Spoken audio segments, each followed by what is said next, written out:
I love your eyelashes. Okay, hey, thank you. Oh, goodness. And my granddog has to be in the picture. Absolutely. Of course. We wouldn't have it any other way. I know. So where are you from? Sorry.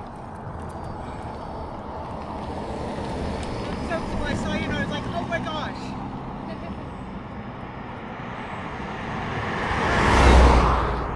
What a great day. I should have bought a lottery ticket. Okay, how are we going to do this? Well, okay, I'm Darlene. Good to meet you. I'm Nice Soren. to meet you. I'm from Alaska but live in Washington now. Oh, very cool. Nice to meet you. So how many miles have you guys walked? 5,500 and It's over 50 60 now. something. Is it 60? Something like that. But we keep track of it at the top of our Facebook page. So you can, That's every day we news. update it. That is so cool. Oh my gosh, I can't believe I saw you guys. Wow. Hello, you're so pretty. Okay, so first, picture of you two. Right on. Okay, now how are we going to do the selfie? We selfie all day long. We can get it if you want. But how are you going to do that with... Yeah. Arms. Okay, because I'm kind of retarded with my phone. That's so cool, you guys. And I have to have my grand dog because my kids are professional photographers. Of and course. They're going to be way jealous. Okay. Yeah, buddy. Oh, I think I accidentally hit it already. That's okay. One Take a more lot. Get an extra. Oh, Moose, what do you think about this? Is like great. 1, 2, 3. Oh my gosh, you guys, I'm going to share it like no tomorrow. Well, hello. Sorry, we couldn't find a great place to set up. Great to see you again. Sorry. Sorry. Oh, I just want to know what that's Oh, gotcha. Oh, we're walking all 50 states. Washington's number 26 for us. Say again? What's the cause? We're talking to people about training healthier thought patterns. And we use the walk as a means of setting the example to show that you can find contentment under pretty much any circumstance if you train a different kind of perspective. You're not under any affiliation. Nope, we're, this is our job though. We create content for a living. No, it's not a political thing. And it might be as simple as saying that I think we all agree that people shouldn't do what we don't want people to do to us. Mm-hmm. Yeah. But why is murder uniformly in every country in the world, I think, illegal? You know, I mean, that can't just be happenstance. It gets so tricky when you get into the nitty-gritty of it though. Given that we have sadists and we have masochists. Mm-hmm. And sometimes what a person doesn't want is not just best for them, but it's best for everybody. How do you determine what, like, you have this broad umbrella idea of morality as being, your rights stop at the end of my nose. You can do everything that you want to within your own world, but you cannot touch me or have anything to do with me. But what if something hits us like the bubonic plague and people still want to, Or COVID. come together? Yeah, I mean, those two things sit on a continuum where they're very far removed from one another, but it's still kind of like that same, the masses versus the individual rights.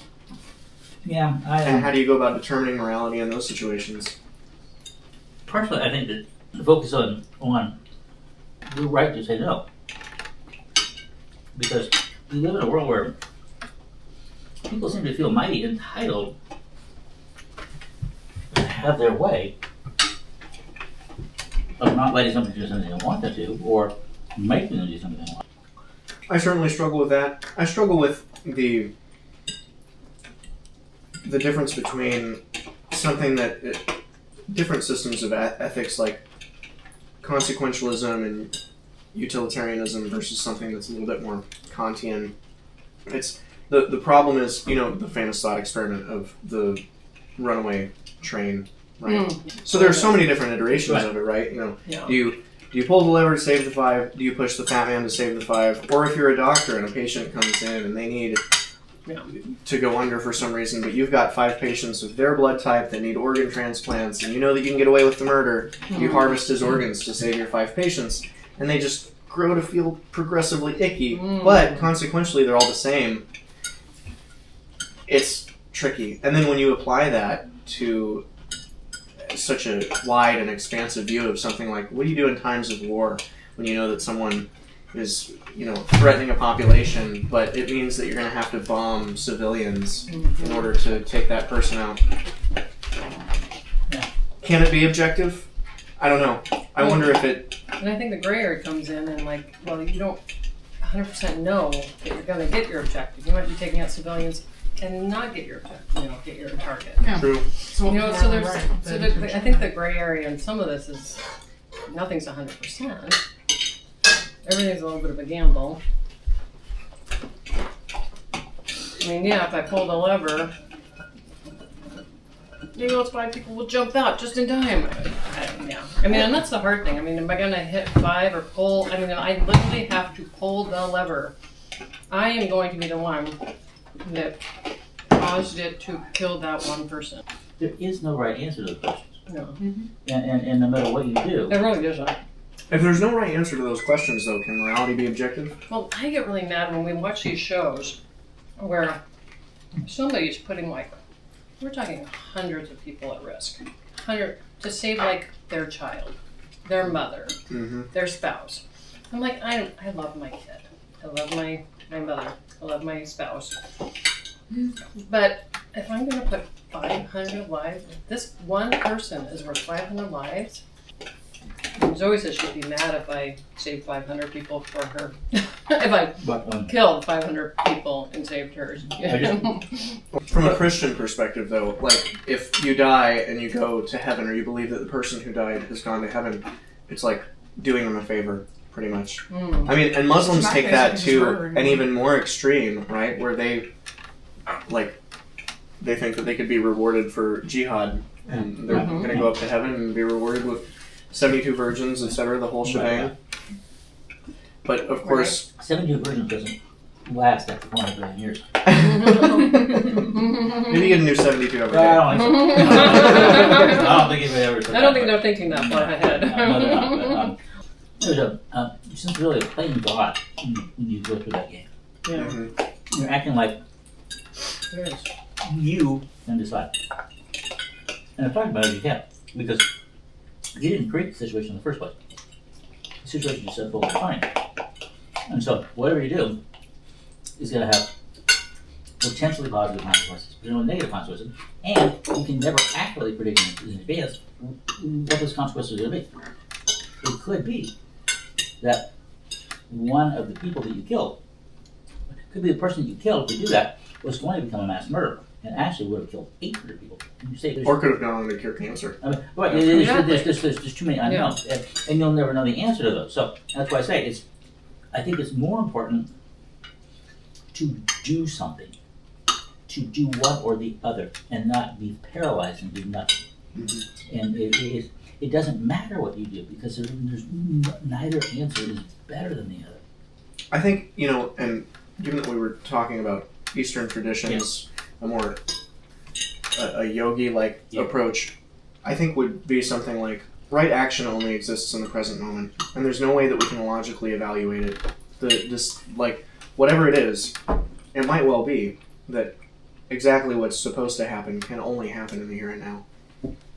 Because there's too many variables, right? I mean, it's like the most accurate computer model in the world still probably isn't going to take into account quantum entanglement and the wave function collapse and... No. So, where are your pants? Baby, get your camera out of my not pants.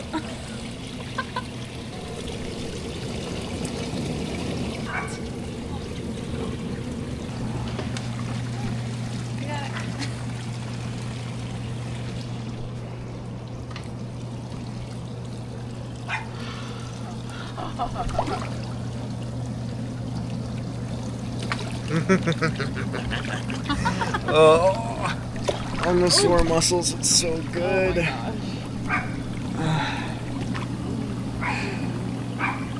feel like I walked all day to get here.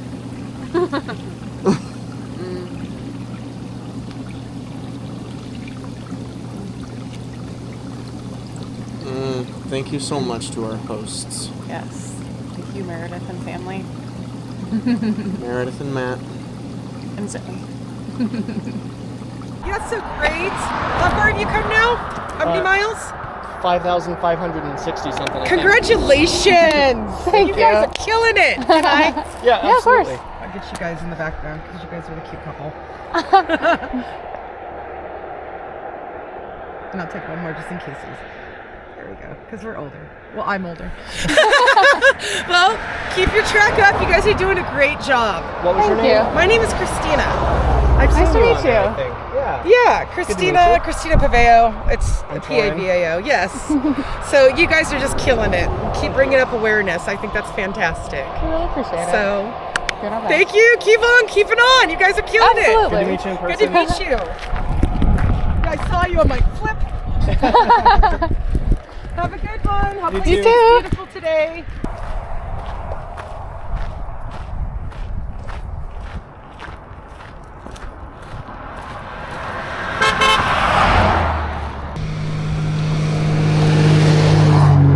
I think I want my trekking poles for this bridge. Can we get your trekking poles out?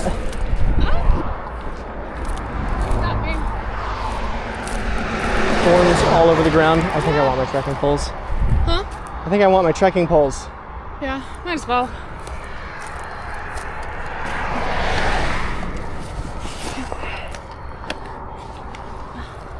You know, it would make more sense for me to put my trekking poles on your pack and you to put That is your...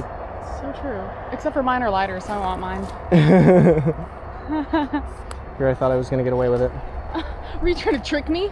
No, not. away with of it. course not, Why would baby. you say it like that? No. Take your stupid trekking poles. Ugly green trekking poles. Oh yeah, yours are so interesting. What with their blackness being all black and whatnot.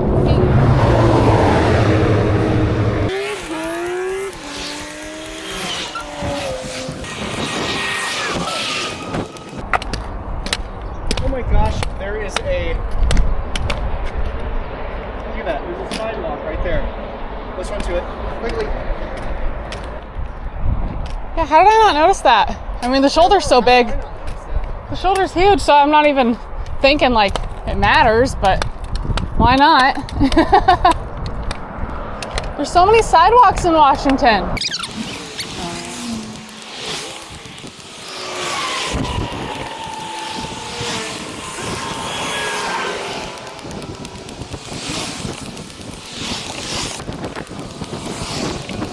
How far have you guys made it?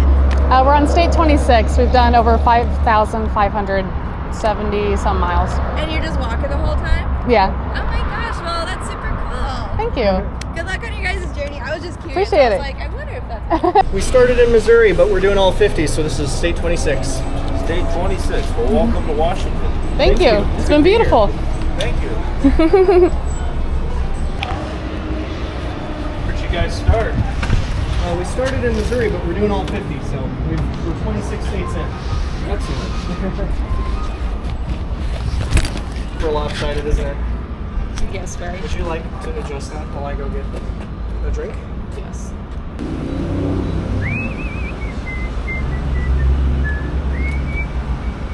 How far have you guys gone? We've got 26 states so far. We're doing all 26? Where'd you guys start? We started in Missouri, but we divide them into segments. So, like right now, we're walking from the Canadian border down to the Mexican border. Whoa. Wow. That's cool. How many hours a day? Like, do you guys walk? It's super dependent on the area and how much we're socializing with people. Like, if a lot of people are stopping us to talk, it's more like 10 to 15 miles, but it can be anywhere from like averaging 2 miles an hour to 3 miles an hour, depending on the day. That's really cool. Thank you. What inspired you guys to do? Before we met, my husband had backpacked the mountains, just trying to reset his perspective, kind of learn what makes us content, because he wasn't happy living a normal life, making decent money and having all the fun stuff. And that really set his perspective before we met, and we've realized that seeking out pleasure and desire doesn't usually actually bring us happiness. We keep chasing these things and we never really are satisfied. It's so counterintuitive, and it's also become a super social journey for us.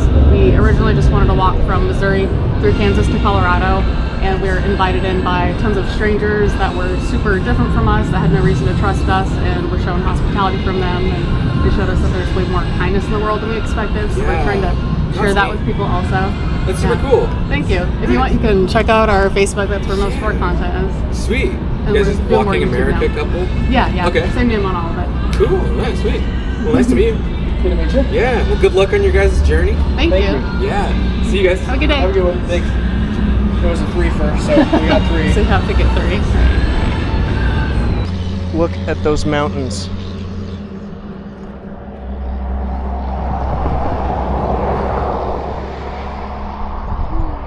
That is so pretty. It looks so far away in the camera. Yeah, they always look so small in the camera. They're like huge from right here. I know, they look gigantic. All right, let's go.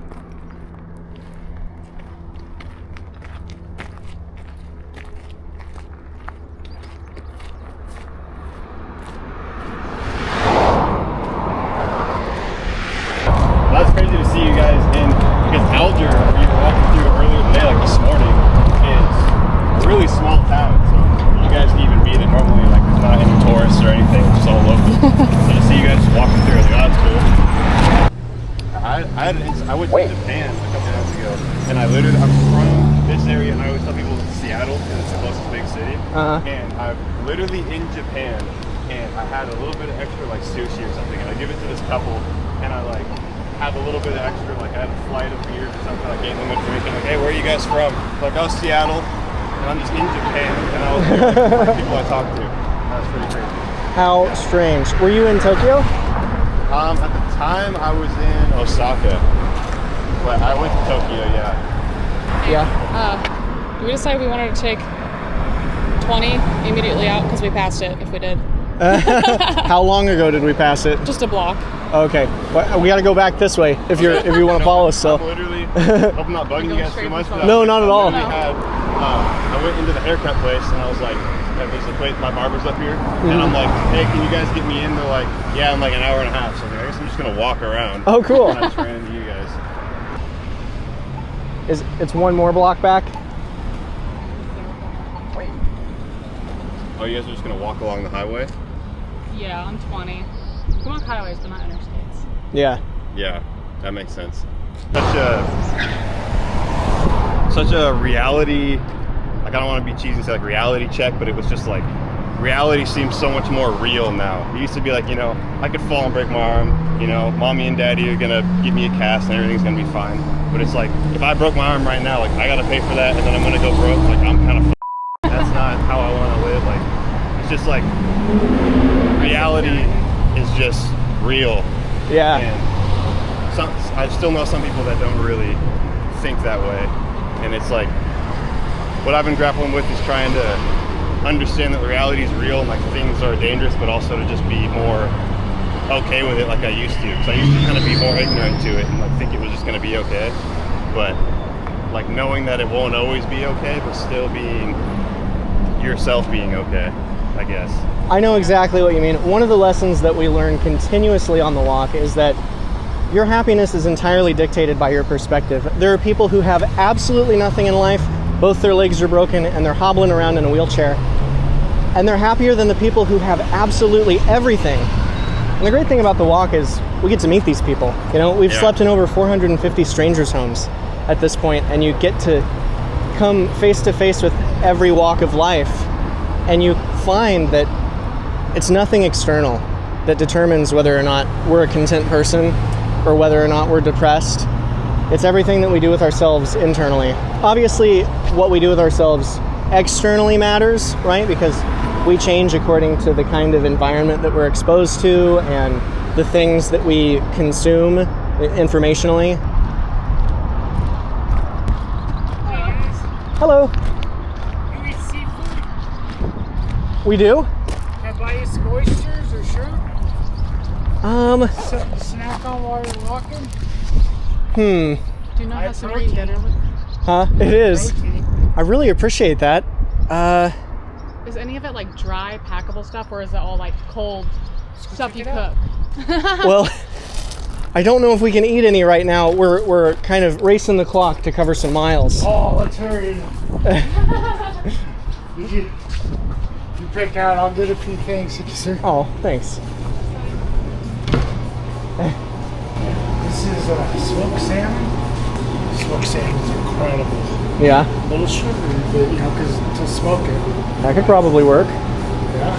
How about, I think that looks pretty good right there, the second one. What do you think of that? Sure. Yeah, I'll try it. Why not? That should be a piece, no bones. If there's going to be bones, they're going to be right across here. Okay. This will be really good. Awesome. That's the belly side. Well, thank you. You want oysters too? Hey, buddy.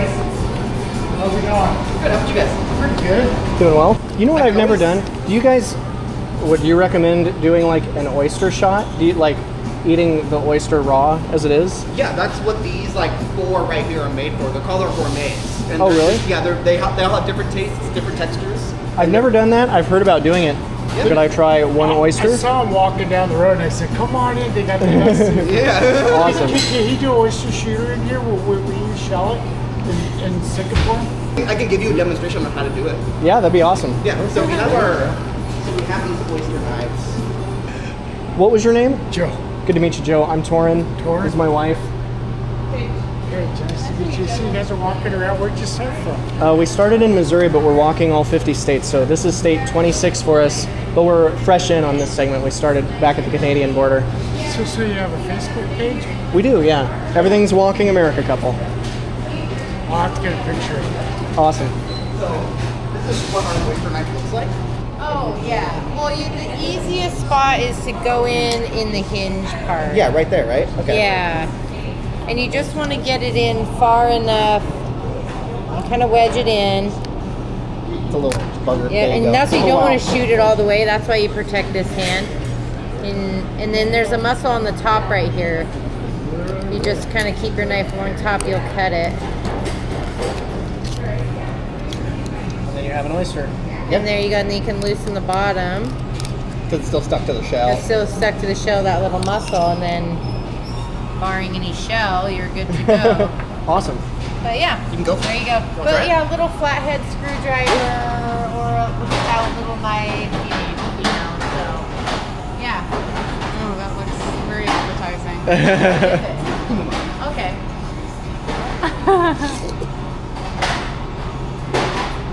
That one was a Kumamoto. That's one of my favorite ones. It's a sweet and salty with a little smooth, kind of honeydewish finish. That's better than I was expecting, actually. Awesome. Wow, that's interesting. That's better than cooked oysters. That's like a lot better than cooked The oysters. smoked oysters are incredible.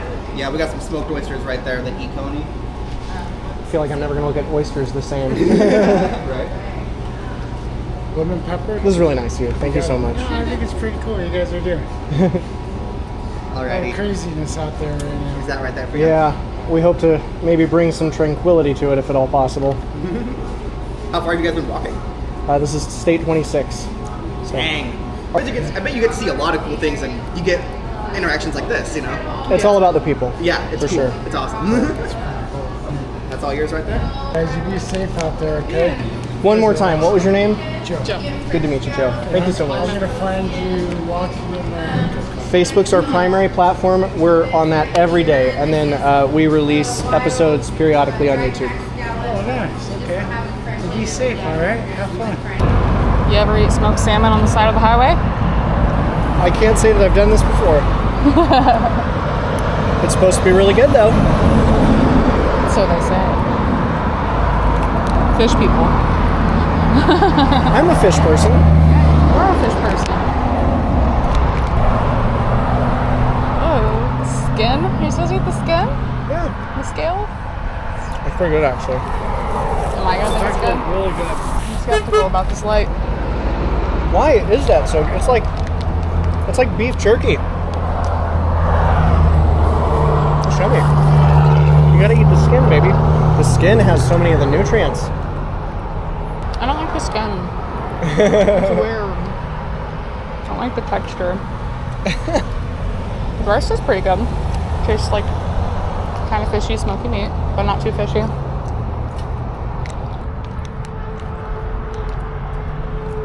I don't feel like this light's turning for us. I feel like it's not working. Some of them take a while though. There we go. You just gotta press it 3 times.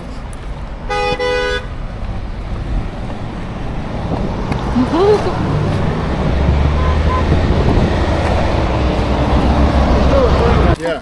Thank you. Where you guys walking from? We are walking all 50 states, so we started in Missouri originally. I grab a squishy one. Grab a couple of them. Toss them, hand them to people. No, we just can't pack anymore. Oh, yeah, I understand. But this is our 26th state so far. 26 states. Been at No it for bus 3 rides years. or anything? Huh? No bus rides, just all on foot? Just to start the segment. But yeah. once we start, there's no riding in between. It's a pretty amazing journey. It has been. What inspired that? It's all related to the mind and the way it works. Originally, when we started, it was much more for our own personal reasons. We wanted to subject ourselves to the kind of hardship and uncertainty that would allow us to adjust to it, find contentment under those stresses. And that's what we talk to people about, how to train them in perspective. Mary. Yeah. It's a godly thing. It's a sweat of our brow we police thing. Say again? By the sweat of our brow. And as you lead, your wife follows. If you're not leading right, she'll be like, hey, we're going this way.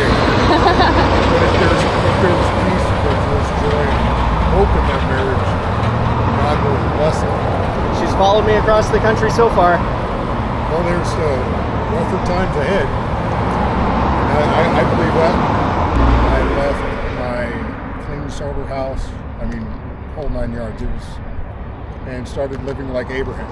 Like, really, like I got off all the stuff, and my life became more meaningful. The relationship I have with God today is totally different. Look at all this traffic. So much traffic. I don't have enough hands to wave at them all. Still trying. It's a little weirder when they stare at you for 20 seconds because they're stopped. Right? It's so loud. Oh yeah, more fish. Thank you. We are just about to get picked up by our host, who is super awesome, and we actually got to meet them earlier today. They were enthused to see us, and then when they found out that we were looking for a spot to sleep tonight, they reached out immediately and offered to treat us to food and get us anything that we need. We're going to try to be as unimposing as we possibly can be. They've already been so sweet, and they should be here any minute.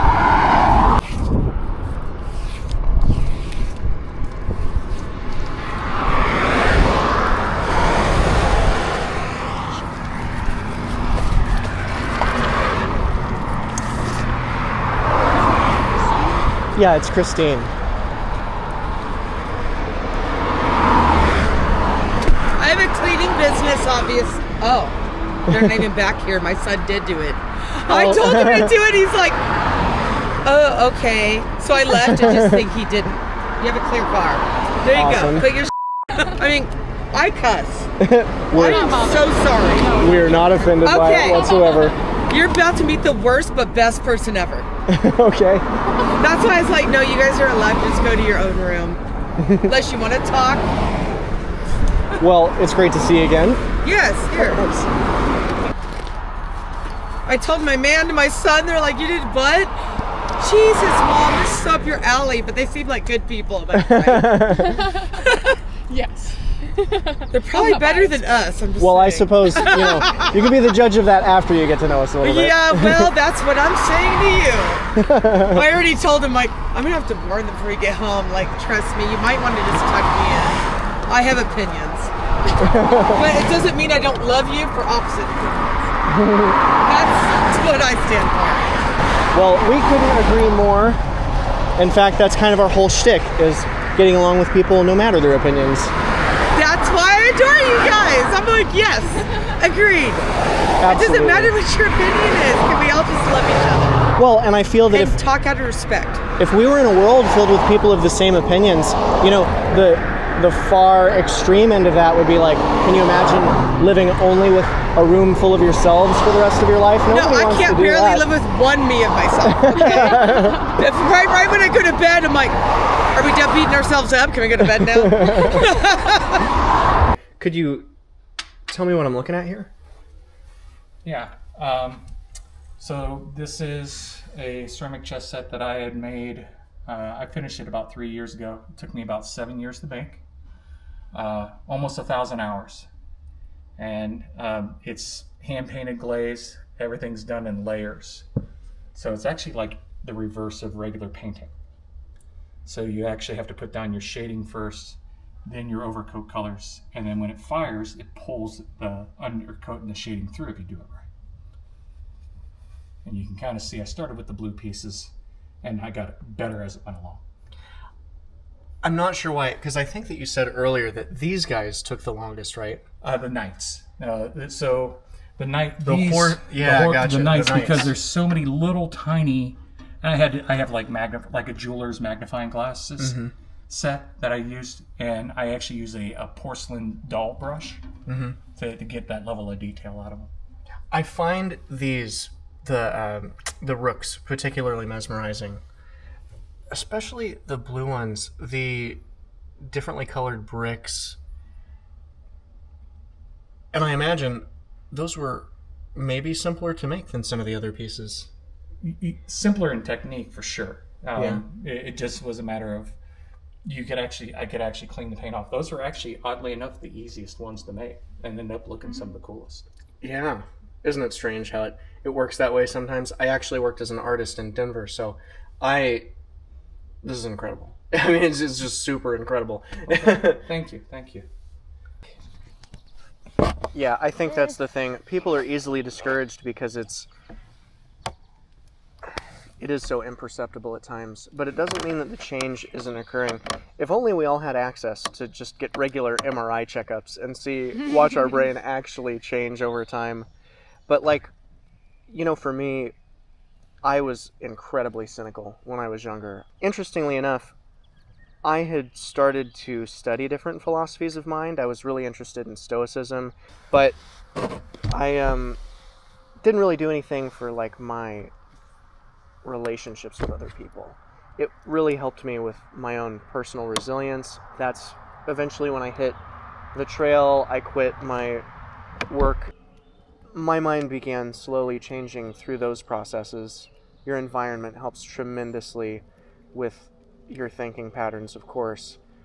But eventually, when we took to the walk and we started interacting with people socially, I think that's really where most of the change came from, because there were demographics that I was bumping into that I had demonized, that I hated, that I looked at politically or So what are ideologically. those exactly?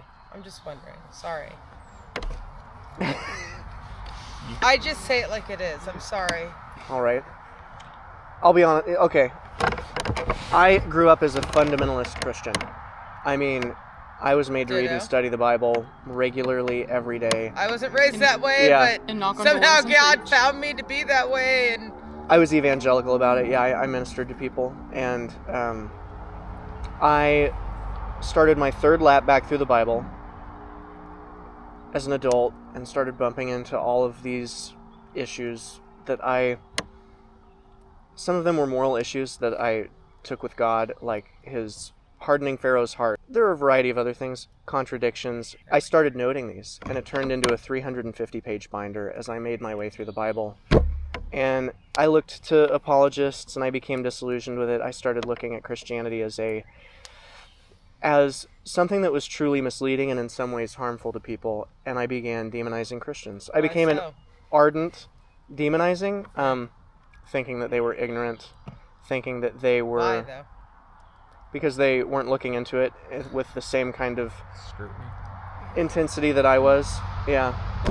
And I threw the baby out with the bathwater and saw no reason to keep it around, and then began to demonize different Christians. Not in person necessarily, but psychologically thinking ill of them in the same way that we all think ill of different groups. I mean, Most I can of us. understand. I might not hate and want to hurt, but there's groups I definitely don't agree with anymore. But- Especially after going through it as the gauntlet of personally going through it. Right. I felt like it was more of a cult than a religion. Long story short, on the walk, we experienced an absolutely inordinate amount of kindness, not just from Christians, but from so many Christians We have. that it kept pushing me against my baser instincts to write them off in that kind of a way. And the same was right in true that of, part. You're right in that part. Yeah, and the same is true of every group that we ended up bumping into. It didn't seem to matter who it was, whether they were a Christian, or they were a witch, or they were a Jew, or they were a Buddhist. Most people, right, conservative or liberal, most people want to do good, and we are all aimlessly groping about in the dark to figure out how. That is the best message you can send. I'm honest. This is why I adore you both, and I'm thankful that you guys are going through the country, because you guys are doing it the right way. It doesn't matter what we believe in. Can we just love each other?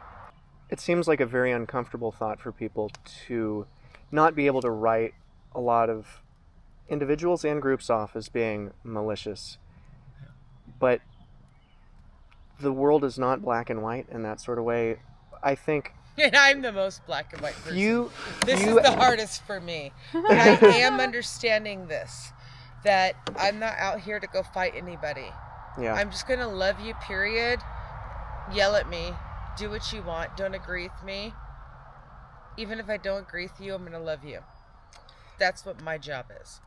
I think fewer statements are truer than the road to hell is paved with good intentions. I think that's a big part of the problem.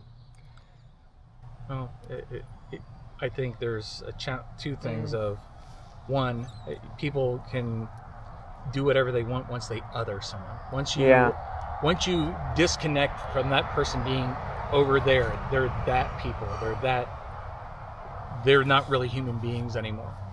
And they have this stereotype that really separates them out. Once you've othered somebody and you've dehumanized them, now you can treat them however the hell you want.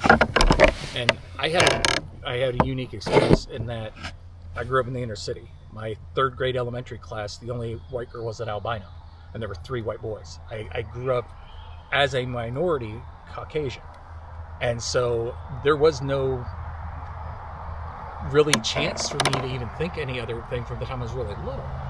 And unbeknownst to me, we would go camping. We had a campsite. We brought up some of our black friends when I was a teenager, and then all of a sudden I have all these people I'd known 4 or 5 years using all these racial epithets, and who brought the N-word, and I'm like, that was me, you and I had no idea these people even believed these things. I think the challenge of really recognizing that people are fundamentally people. Yeah. And one of the interesting things, I had a college class, my college philosophy class was called Moral and Political Ideas. And it was, how do you define morality? And that is a really tricky, slippery slope when you actually try to go, is it moral to kill somebody? Well, in certain circumstances it is. There's no absolute. And if you try to keep pinning it down, morality itself is almost impossible to pin down. Yet, we all consider ourselves moral people. Regardless of what your belief, you believe that unless you're a misanthrope, you're going to be somebody who believes that you are a moral person. Well, how do you define that? We all think we do, but once you get granular... I'm absolutely upset. It's not okay to kill anybody, however. This is totally not okay, by the way. If you're trying to kill somebody over just what your beliefs are, I'm not okay with that. Yeah. So you attack enough of me, us, our country, my family, then yeah, you're going down. I'm going to do what I can. And I don't want that. That's the last thing I want. But you can't attack us with hate and expect us not to attack back. And then it ends up becoming, who at what point do you put the sword down? That's exactly where we're at. This content is made possible by the better nature of appreciative individuals. If you want to support our work, you can donate at walkingamericacouple.com and help us change the outside by changing the inside.